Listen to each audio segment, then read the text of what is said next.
Hi everyone, welcome back to unfilter Sohini. দেখতে দেখতে সরস্বতী পুজোটা কাছে চলেই আসলো, তাই আমাদের ক্লাবের প্যান্ডেলটা শুরু হয়ে গেছে। দেখো কি সুন্দর লাগছে। আর আগের ব্লগে যেই চশমাটা কিনেছিলাম সেটাই পরে একটু ক্লিপ নিচ্ছিলাম, যে দেখছিলাম কেমন লাগছে। আমার তো খুব ভালো লাগে এরকম, আমার খুব এটা অ্যাস্থেটিক লেগেছে চশমাটা, তার জন্যই আমি কিনেছিলাম। আমি রেফারেন্স নিয়ে গেছিলাম আর এক্স্যাক্টলি ওইটাই পেয়েছিলাম, তো আমি কিনে নিয়েছি। তারপর আর কি, তোমরা সবাই জানো যে আমি বিকালবেলা করে মাঝে মাঝে একটু বেরোই স্কুটি নিয়ে, নট মাঝে মাঝে, উইকে 4-5 দিন তো হয়েই যায়।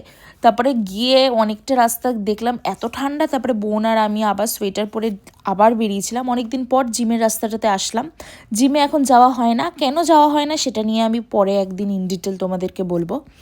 শীতকালে না এই 3:30-4টে টাইমটায় সানসেটটা জাস্ট টু গুড লাগে, তাই আমি এই টাইমটাতেই আজকাল যাচ্ছি।